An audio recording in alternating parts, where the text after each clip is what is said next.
One of the reasons given for racial preferences in university admissions, for example, is to provide for diversity.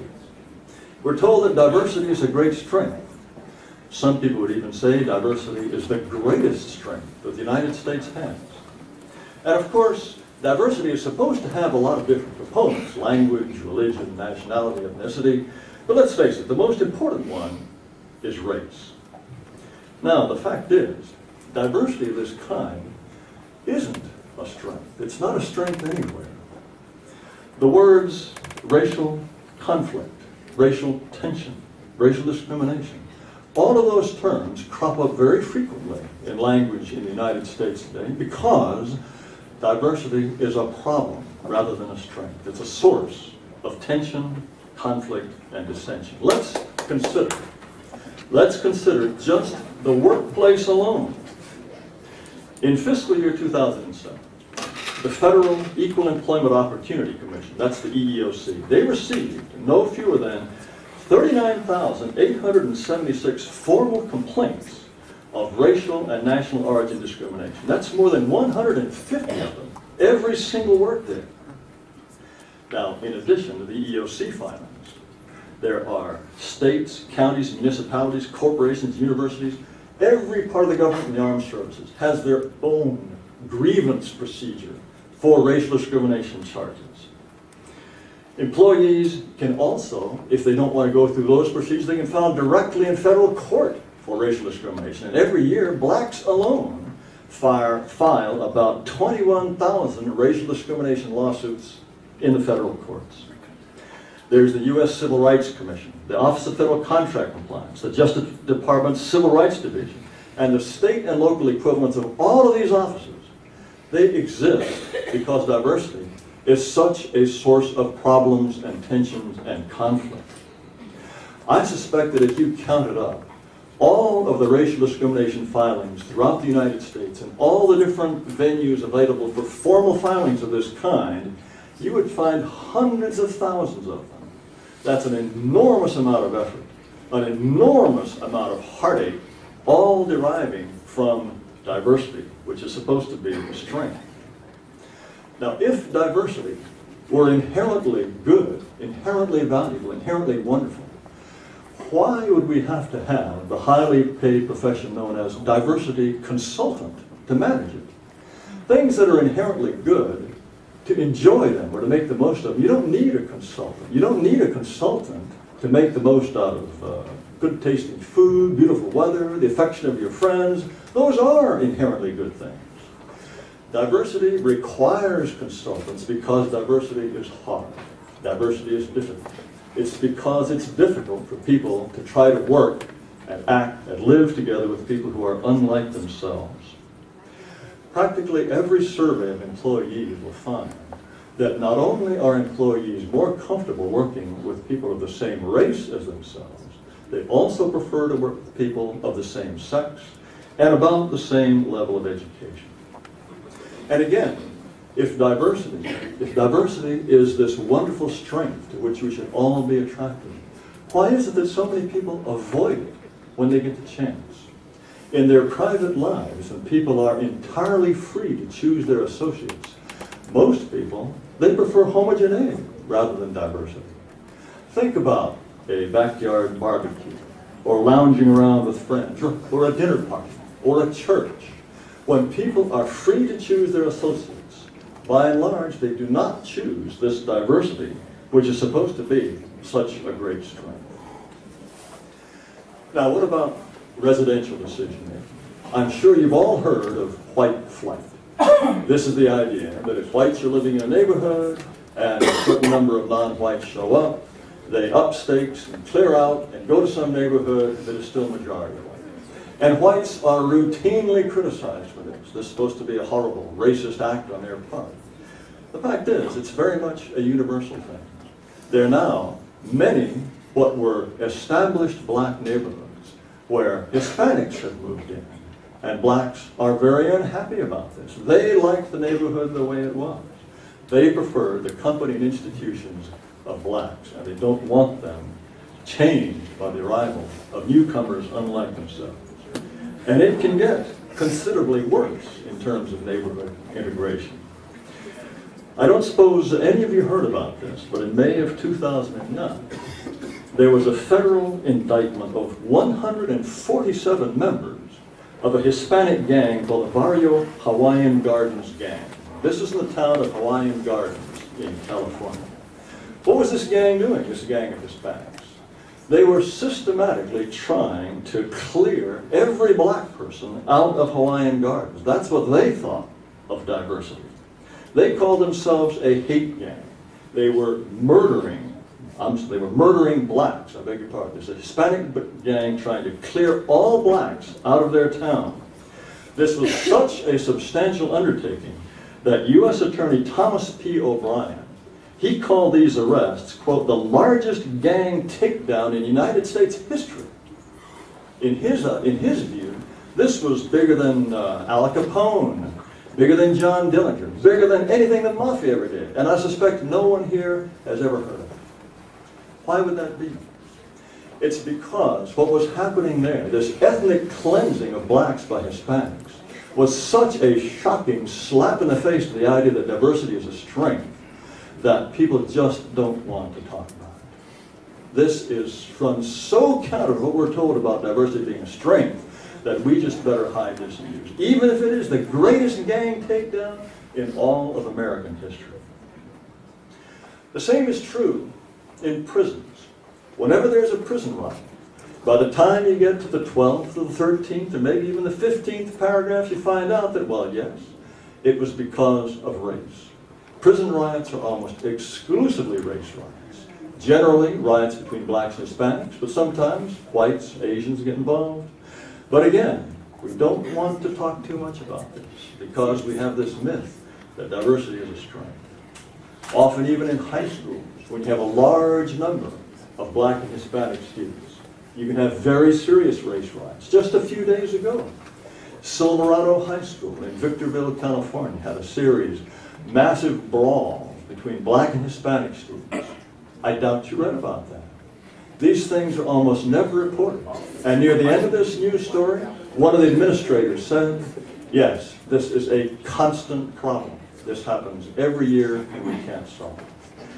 Well, you don't solve things by not talking about them. But that is the way America approaches any kind of spectacular evidence of this kind, that diversity is a weakness rather than a strength. Now, what does this question of diversity and the weaknesses of diversity have to do with the possible interests that a white student union might have?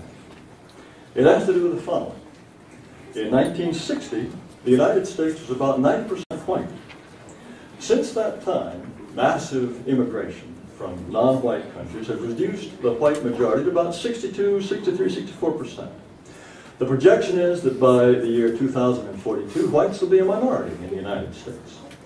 From 60 to 42, that's just 82 years. Historically, that's a blink of an eye. Whites go from being 90% to being a minority. Now, were whites ever asked, do you folks want to be a minority? No, they won't. And I think,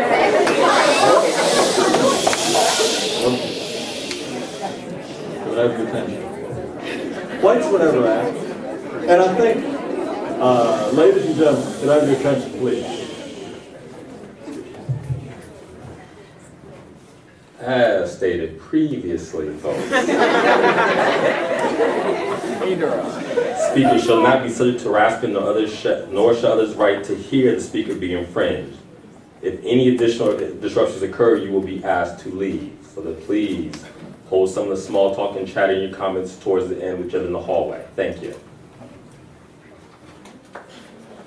Thank you very much. No, whites were never asked about this. Now, is this a legitimate question for whites to talk about? Well, theoretically, ideally, whites aren't even supposed to notice that this is happening. However, it's very clear that other groups are certainly noticing. Here is what the Los Angeles Times of September 2nd, just a few days ago, they were quoting a Toby Chaudhuri. He's an immigrant from India, and he works as a political consultant. And this is what he had to say about the rise of Asian politicians all across the United States. He said, quote, Here is a chance to define a young new century. These Asian candidates can take charge of the conversation about what is America. So these Asian politicians are going to take charge of the question of what is America. Well, they may have some competition from Hispanics. Here is Jorge Ramos. He is the anchorman of the Spanish language television network Univision. In a recent book, he wrote the following. He's talking about Hispanics, his own group. He says, "We are everywhere. There is no occupation or activity in this country that escapes our influence. This century is ours," says Jorge Ramos. Well, that's interesting. Asians are going to tell us what it means to be America. The century belongs to Hispanics. So where does that leave whites? Where does that leave black people, for example? Black people, for heaven's sake, have been here a whole lot longer than Asians and Hispanics. But Asians and Hispanics are going to tell us what America is all about? Well, as you all know, we are constantly being told to celebrate diversity. Well, we can see why Jorge Ramos celebrates diversity. That's because diversity means there are more of his people. That means his language, his heritage, his aspirations, his culture have a larger and more influential role to play in the United States. The same for Asians, the same for all of the groups that are coming to this country and who are the people who are reducing whites from a majority to a minority. Of course they're celebrating. But when you ask whites to celebrate diversity, what are you asking them to do? You're asking them to celebrate their dwindling numbers, their declining influence. You're supposed to be asking whites to say, "Great, we're giving our country away. We're just going to glimmer away. Hooray, hooray." I can't think of anything quite as sick as that.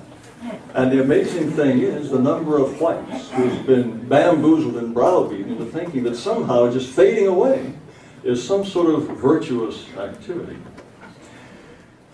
Now, just to understand better what's going on, let's imagine the shoe on the other foot.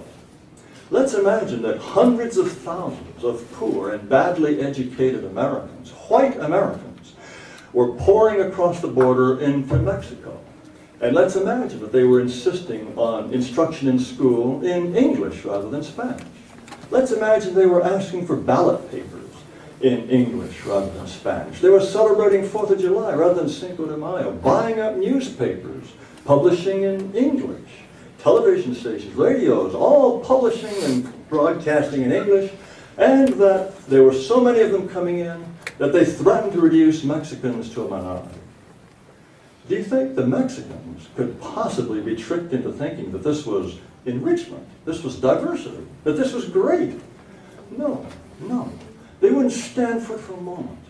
This would be to them an impossible, unacceptable invasion of their country. And you would find the same reaction in every non-white country, anywhere in the world. Can you imagine, say, the Japanese, or the Nigerians, or the Pakistanis, the Costa Ricans, accepting this kind of wholesale demographic change that would change their country, transform their country, and reduce them to a minority? No. These things are impossible to imagine. Once again, we have a spectacular double standard that what is common sense and taken for granted for every other group is denied to whites. Just like the idea of a white student union here. Every other racial group, it's fine. Only whites. No, no, no, not you guys. Everybody else is okay, but not you. Now I'll close with yet another reason why whites might have an interest in something like a white student union. It's this. Just about every time I speak at a university, someone will come up to the microphone and say, "I'm a white female, and I just don't think white people have anything to be proud of." Well, this is really breathtaking. It's very tragic in a way. Out of all of Western civilization, you have people who can't think of a single thing that they might take pride in. And again, this is something that is utterly unique. We cannot imagine a person of any other race, any other nationality saying, "I've got nothing to be proud of." Now I understand that one of the goals of the White Student Union will be to try to correct such deluded white points of view. But the fact that you can even have a tragic situation of something saying, My group has nothing to be proud of. This goes to show